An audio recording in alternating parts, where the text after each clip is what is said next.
Well, I'd like to welcome you to Legacy. If I've not met you, my name's Gary, lead pastor here. And along with my wife, Patty, we're coming into 7 years since we planted Legacy Church. So October of this year, in just a couple of months here, we're going to be celebrating our 7-year birthday as a church. How many think it's pretty awesome? That'll be fun. Yeah. And we think the 7-year birthday ought to be a special one. So we're putting some plans together for that. And in fact, if you'd like to be a part of sort of that process and helping us sort of think through what that looks like, scan the QR code in front of you and just say 7-year birthday. And we'll give you a call maybe. I'm just kidding. We'd love to have you part of that journey. Hey, I've got some news that you've probably already heard. There's good chance Topgolf is coming to town. Anybody care about that? Anybody excited about that? Come on, Topgolf is looking at, I think that's like happening. I mean, it's in process, right? The other thing that's kind of coming to town that's kind of cool. Are you ready for this one? You probably already know. Come on, say it out loud with me. Costco. Any of you heard this? Costco coming? 3 of us. Some of you're not excited about that. I'm sensing that, and so I've got some thoughts. Regardless of how you feel about that, from traffic studies, health and safety, political, whatever. I mean, everything turns political, right? It's not where I want to land this morning. I want to keep us out of the weeds, but I want us to stay on that thought for a minute. Costco coming to town. We'll let the professionals deal with and handle the issues, public safety and health and traffic and all that stuff. Stay out of the weeds. The point I want to make is those who rely on the conveniences and variety that Costco brings. Now, if you're willing to do this with me, if you shop at Costco, kind of make a little noise, make a little something like, woo, woo, woo, like hey. Woo. So not many of you. Come on, if you want to be bold, okay. So to those who rely on the conveniences and variety that Costco brings, everything from what they got stand-up paddle boards to flat screen TVs to bulk grocery items to socks. And I, for one, love the notion of a Costco. One must not overlook the joyous opportunity for the hot dog and soda pop $1.50 combo. Come on, a little noise, a little something. The point I was going to say, and I mentioned the pepperoni pizza. I mean, that pepperoni pizza slice, you just look at that and like things start busting out of your face.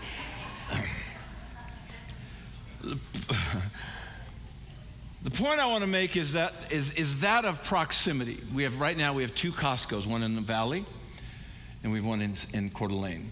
And we make a choice. They're like in our household. There's a choice. Like we have a smoothie each morning. That's our breakfast.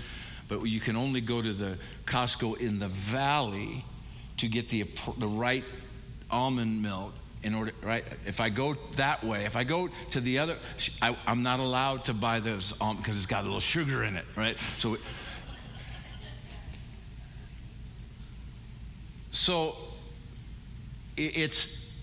We have choices, and it's an issue of sometimes proximity. And so while we do go out of our way to get to Costco, maybe twice a month, it's a challenge. It is a little bit of a challenge to get there. And it probably saves us a lot of money that it is a challenge to get there. My point is a stretch, but I'll make it anyway. If you frequent Costco, the idea of having one this close right here in Liberty Lake is it sounds very appealing by virtue of all that the store offers you: groceries, gas, and gadgets galore. All within very close proximity. See, being in close proximity has its advantages. You're going like this, he's really stretching the point. I am. Close proximity to family can be a good thing. It also can be not a good thing, but let's just stay positive, okay? It's a good thing. Last night we had our family over and a little lunch together, barbecue, and just proximity was nice, just to be able to be close and have the family over. Things privy to living in the inland Northwest, within close proximity to us, hiking, biking trails, mountains, skiing, lakes, camping. I mean, that's why we live here. Hello, come on, somebody make a little noise. Yeah, it's close proximity. We can be anywhere doing any of those things. You want to ski today? You don't want to ski today? You want to go to the lake today? Okay, you need to go to the airport. I mean, Liberty Lake, we're right in the middle. We got options. Close proximity to where we worship how many know that's nice? It's nice to have a place to worship right in your community, where we play, where you work. If you don't, how many are here because you've been saved from the long commute? Like, how many a long commute was once in your history? Okay, 3 of us. I thought that would get a lot more like, oh yeah. Here's my point.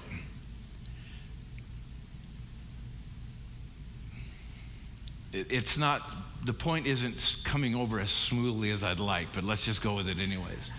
Here's the point. That the God whom we serve longs to be near his people.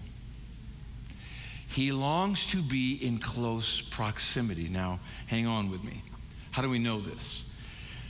We know this because he has made himself available and accessible to his creation by virtue of the cross. I'm pointing that toward the cross. By virtue of the cross, by the redeeming work that was done there, he sent Jesus to take our place on the cross, forever abolishing the wall of partition, the wall that separated us from him because of our sin, the penalty of the sin that he paid for. God's wrath was appeased and access to God was made possible. We were allowed entrance and nearness into him because of the blood of the Lamb that takes away the sin of the world.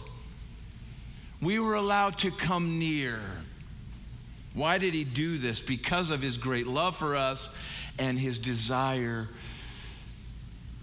to be near us. But let me be clear, and this may alarm some. Close proximity is important to God. And here's the part that may be alarming to some. God is not like Costco. That may be the deepest thing I say all day. Some of you are going, oh boy, we're in trouble.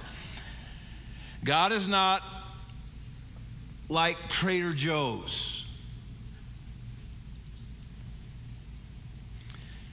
He's not interested in just being a convenient part of the landscape of your life or my life. He's not satisfied with simply being a convenient and optional part of your weekly schedule or my weekly schedule. To where kind of like, I love my community, I get my workout, my wellness check, and I get my worship on. Woo! He's not interested in a token, occasional, hey, yeah, yo, bro, yo, God, up with, it's convenient. Say, Gary, what do you mean? Here it is. Here's what I mean. He longs to be everything. He longs to be everything. He longs to have preeminence in your life. In other words, surpassing all other things, all other loves, all other desires in your life. He longs to have preeminence, surpassing value in your heart. He longs to know that all other loves pale in significance to him. He longs to know that more than anything in life that we desire him and his presence. What parent of adult children doesn't long for his kids to stop by the house, like I said earlier, for a meal? There's just something internally that's like, this is pretty cool.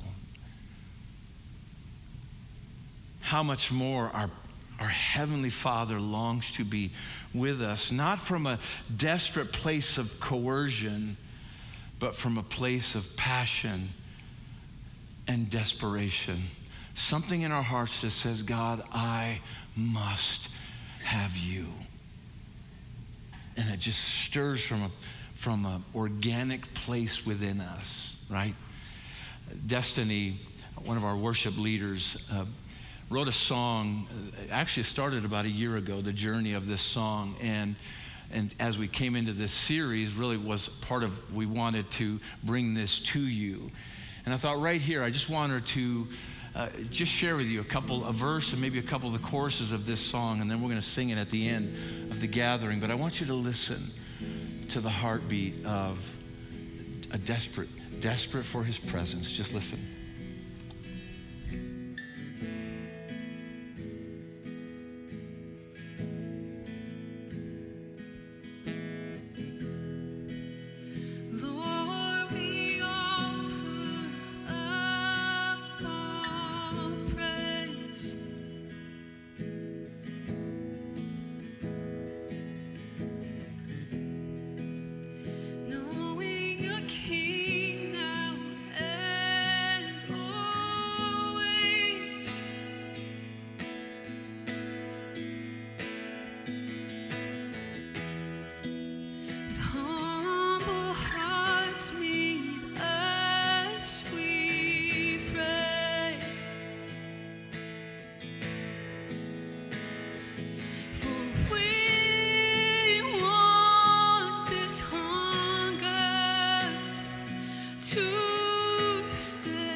Come on. Yeah.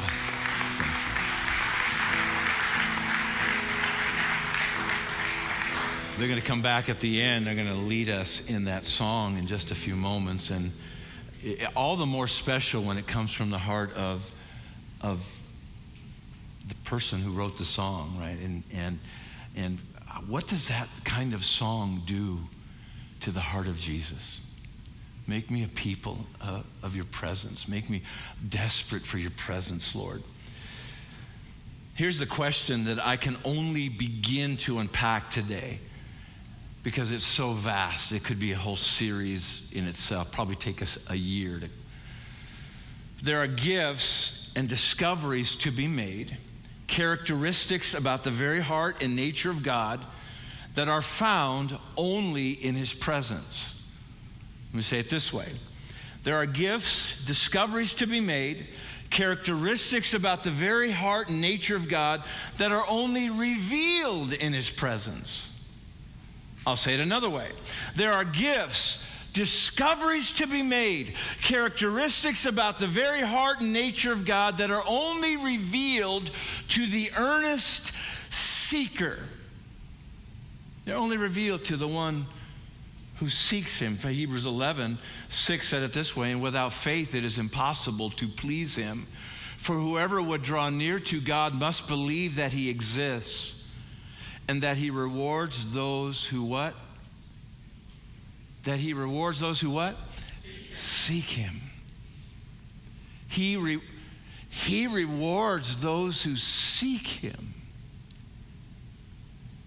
He rewards those who long for his presence. He comes where he is welcome. He reveals aspects of his nature to those who draw near. Boundless treasuries of those of whom God, boundless treasuries of who God is are revealed to those who press in to his presence. And I want to give just a few today. The first one, I think, anchors all the other ones.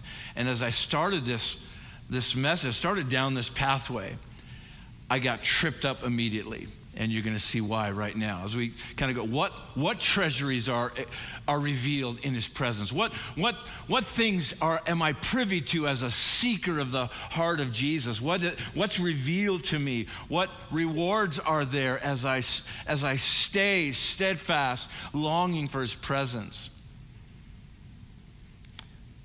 David loved the presence of God. We know that about him.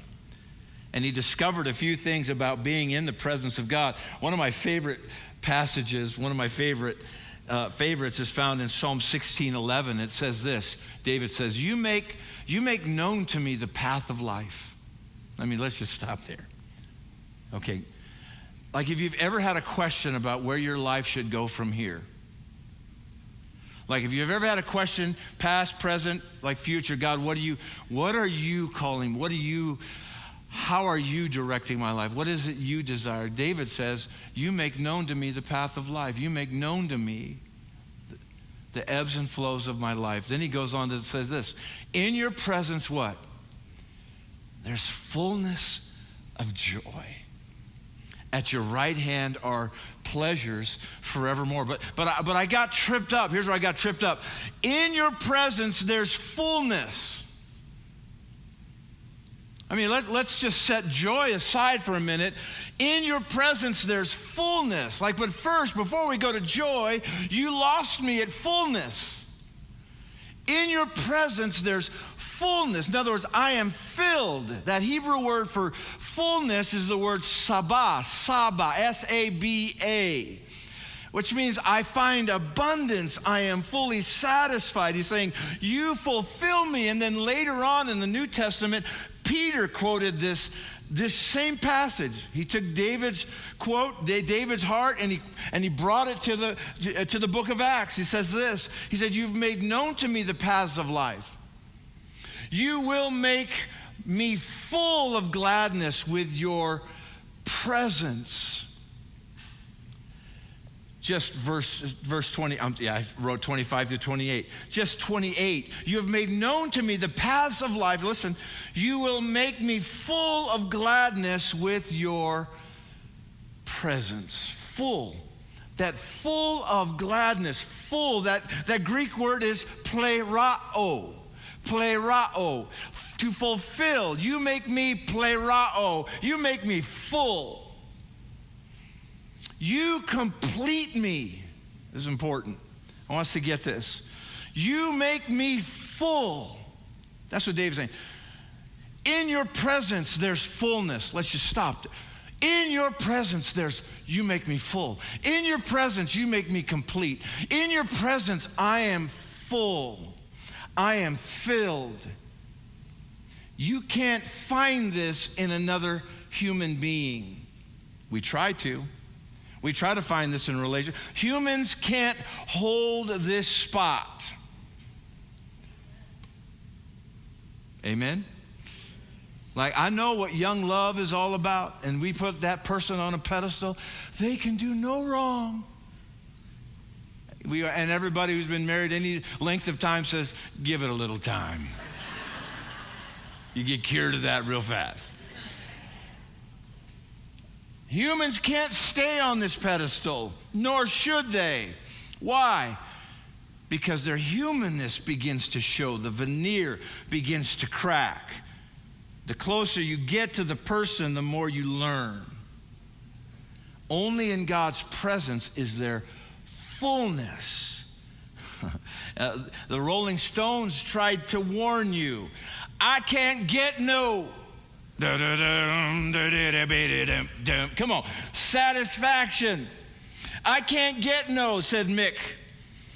Because I try and I try and I try and I try. I can't get no. I can't get no. When I'm driving in my car and the man comes on the radio, he's telling me more and more. Some of you singing this in your head right now.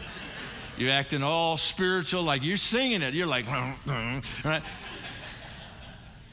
When I'm driving in my car, so And you're about to, this guy comes on the radio, tell me some useless information supposed to drive my imagination. I can't get no. Hey. I can't get no. There's more. They're telling us something. He understands something about the philosopher Mick Jagger. David says, God, you make me full. Come on, get this. You make me full. You complete me. You satisfy me. In you I find abundance. In you I find fullness. This was the shout of David, and it was later the shout of Peter. Peter thought it was so good, he grabbed it from David, and he brought it over here and said, this is where you're going to find fullness in life. You can try this and that. You can try everything else, but it's only found in God. In your presence, I find satisfaction. But sadly, we remain unmoved.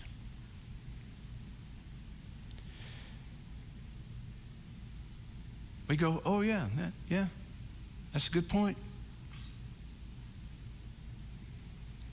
Could it be that somehow, maybe, we've lost our hunger? Or maybe we've never really had it for his presence? And I wanted to stop there for a moment because it's a moot point to go any further and talk about the rewards of being in his presence if we're not understanding that there's fullness in his presence. So I have a little bit of a confession to make this morning. I'm going to go back probably, I'd like to say it's about a year ago. So about a year ago. Anytime I drive and am in close proximity to a Costco or Trader Joe's or Walmart, like if I ever walk in or drive by either of those three, I am under obligation in my household to send a text to Patty to say, I'm driving by, do you need anything? Correct? I'm well trained. So one of these, this happened. It's happened a lot over the years. But about a year ago, I did this, and I went in, and it was about 3:30 in the afternoon, and I was driving by, and she had me pick up a couple things at Costco, and I was famished. I was hungry. And that $1.50 hot dog combo was calling my name. So I picked up the few things that I needed to get, and I stopped by, and it was probably closer to 4. And I ordered my hot dog, and I got my little beverage there, and I took it out, and I groceries in the car, started my drive home whilst eating the hot dog. But I had this little battle going on in my head that by the time I got home, I was no longer hungry, and when I walked through the doors of the house, I could smell the aroma of an amazing dinner being cooked. And I thought to myself, on my way home, whilst eating the hot dog, this is like an appetizer. Right? I would eat the bread at a nice restaurant. I would indulge in that. This is just an appetizer. So what I'll do is I will remain silent that I indulged in a hot dog from Costco on my way home. The point is, she'd prepared a feast, and I had indulged in a dog, and I was no longer hungry for the best. But I didn't want to disappoint her, so I prepared and helped her and got excited. Oh, smells good. Oh, yeah. Are you hungry? Oh, yeah. Hungry. preparing, right? Oh, and then I think this particular day, she even said after I just one serving this day. She said, oh, that's all you're going to have? Oh, yeah, I'm trying to, I shoved that great meal down on top of that Costco dog. Anybody with me? I didn't want to disappoint her.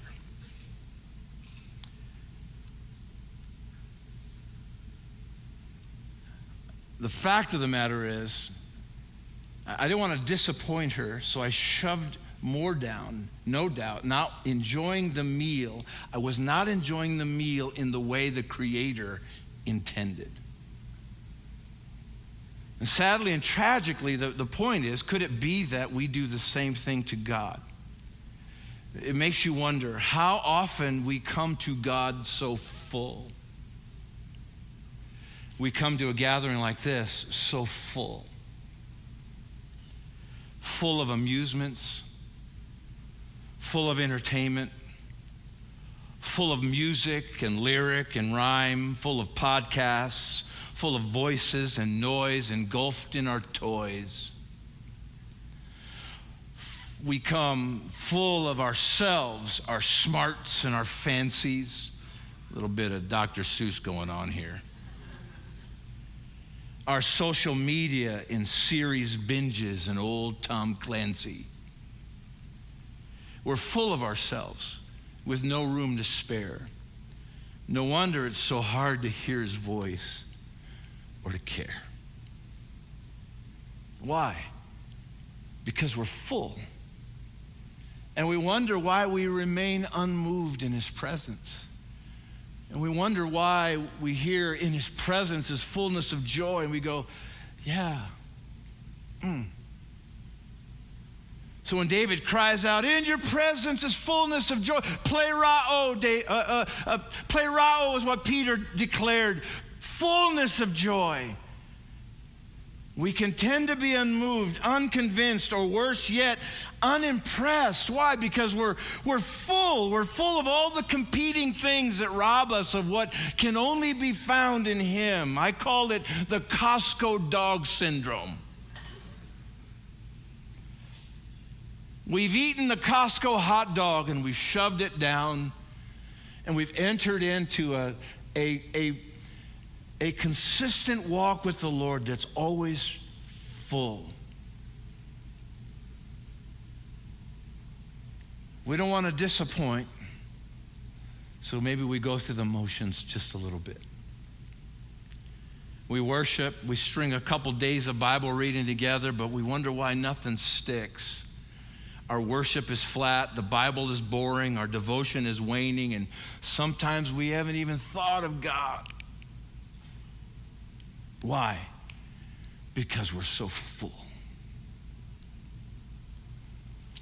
And the goal of today is not to guilt anyone into his fullness. You cannot be guilted or shamed into his fullness. I cannot. You cannot be coerced. I cannot be coerced or cajoled into his presence. You have to experience it. You have to experience a Patty Moreno dinner. Chicken broccoli casserole. Her chicken, what's that baked chicken that my favorite? She's like,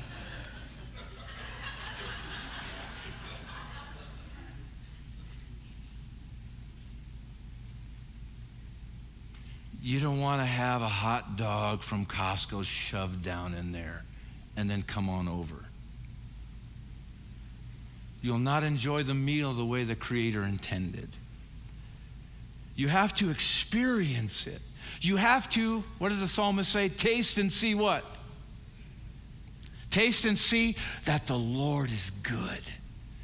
Taste and see that the Lord is, what I want you to hear this morning is there's fullness waiting. There's fullness waiting. There's fullness available. What I want us to hear and walk away with this morning is jump in, the water's fine. The question that we get to walk out with today is, am I experiencing his fullness? Am I experiencing his fullness? And in this case, David is saying, in his presence, there's fullness of joy. There's no higher degree of joy than the fullness of joy that's found in his presence. John 15:11 says, these things I have spoken to you, that my joy, Jesus says, my joy may be in you, and that your joy may be plerao. It's the same word. Your joy may be full. You're not going to find another joy like it. Oh, man. Your joy may be complete. It's a joy that can only be attributed to being found in God's presence. How can our joy be full? What does fullness of joy mean, Gary? What are you talking about, this fullness of joy stuff? Because honestly, life right now for me, you might be thinking, is pretty sucky. So we hear that and say, that's not for me. That doesn't apply to me. We don't have time to get into all this. Let me just say this. There is a future joy that's waiting for all of us. There is a future joy that's going to be pretty amazing. In heaven, it's to John 3:16, for God so loved the world that he gave his only son, that whoever believes in him shall not perish but have everlasting life. That future joy is going to be a perfect joy. Right now, we rejoice. Paul writes, we rejoice and actually we weep simultaneously. The two are in chorus with each other. Please hear this. If you're walking through a tough season, if you're walking through a difficulty right now and you're saying, I don't get that. That must not apply to me. In his presence, there's fullness of joy. It's a full joy that can't be quenched by circumstance. It can't be quenched and snuffed out because we walk through a difficulty and a hard time because our faith is being tested. It can't be. It's the fullness that you can only find in God that gets you through. Come on, anybody who's ever been through something, come on. I need my Christ followers who've ever walked through a difficulty and you wonder how in the world I got through that. I'll never know. You ought to say like, amen. You ought to be clapping. We ought to say, yes, it's because of God and the fullness of joy. And they run simultaneous. You just don't know, but it never snuffs you out. Well, we could go on. Right now, we rejoice and we weep simultaneously. We live in a fallen world. We sin. We make evil choices. Right? We're privy to the sin of the world around us, people around us, and their choices. But in the age to come, when we all get to heaven, right? After the resurrection, this is not going to be the case. In fact, Revelation 21:4 says it this way: he'll wipe away every tear from your eye, and death shall be no more. Neither shall there be mourning, nor crying, nor pain anymore, for the former things have passed away, and all things become. That's what's waiting for us. Hello. That's what's waiting. That's the blessed hope. But what about now? Let me just touch on this and we'll get out of here. What about now? How is fullness of joy in the day in which we live even possible? Is it even possible to live in now, Gary? Is that just pie in the sky? Is that Christian crutch that the world talks about? Oh, you guys just need a crutch. Is it possible to live in that joy now? And the answer is yes. The answer is yes when our joy in God is so full that it outweighs all other competing emotions and overflows in love to others. I love this. Check out what happened to the churches in Macedonia. They were in it. They were struggling. They were under oppression. They were being oppressed from all sides. The churches in Macedonia. And Paul writes about them. He remembers those churches, and he says this: we want you to know, brothers, about the grace of God that has been given among the churches of Macedonia. For in a severe test of affliction, their abundance of joy and their extreme poverty have overflowed in a wealth of generosity on their part. They had nothing, but they had everything. Come on, they were walking through, but they had everything. They had joy. The diagnosis came, but there was an innate joy and trust in God. How many people that I've talked to that have had life-threatening diagnoses that say, you know what? I've never felt more of a peace in God than I do right now. It's that dance. In his presence, there's fullness of joy. Their fullness of joy, the Macedonian church, was in God. Wasn't because of freedom from hard. I'll be joyful when this storm passes. Well, you can be joyful now, actually. It wasn't freedom. Their fullness of joy was not in freedom from the hardship, not in freedom from poverty, not in freedom from going through a difficult season. Their joy in God was so full, get this, it outweighed affliction, it outweighed difficulty, it outweighed poverty, and it overflowed in generosity. Maybe the antidote to what you're walking through right now is to begin to let generosity pour from your life. Maybe bless somebody. Maybe make some cookies for the neighbors. Say, you know what, I'm going through it right now. Well, I'm going to make some cookies. I thought that was a good idea. I don't know. That's real fullness. Even if there was pain and sorrow along the way, it doesn't snuff out the joy.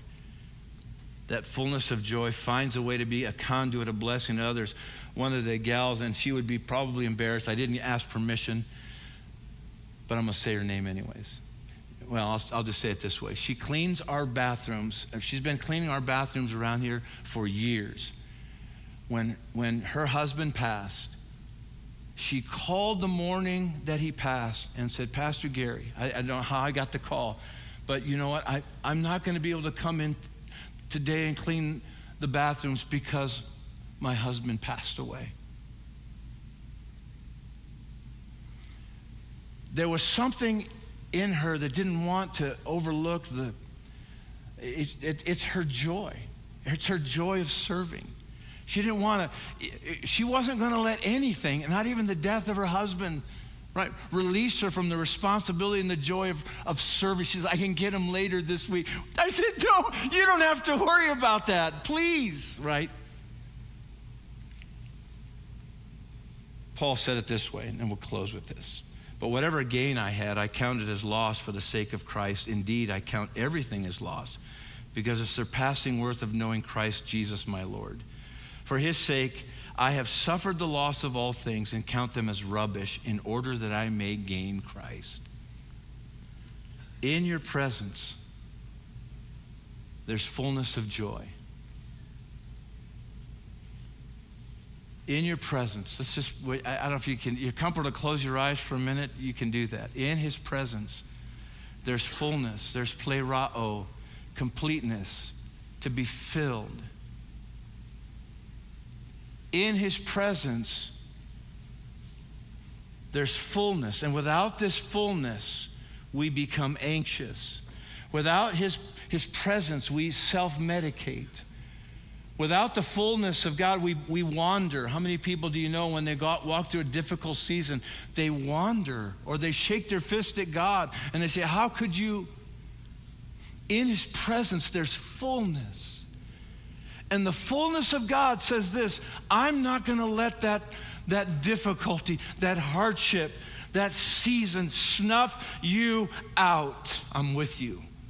I'll never leave you or forsake you. In your presence, God, there's fullness of joy. Even though I don't feel it, even though I don't sense it right now, God, your joy is near because of your presence. In your presence, there's fullness. Without fullness, we become anxious, we self-medicate, we wander, we become depressed, we stress out, we panic, we end the marriage, we opt for self-help.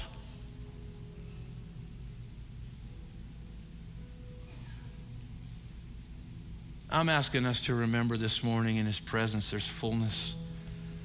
There's fullness of joy. There's fullness of protection. I don't have time to go into all these. Fullness of guidance. There's fullness of peace. There's fullness of strength. In his presence, there's fullness of anything I might have need of. Can we stand together?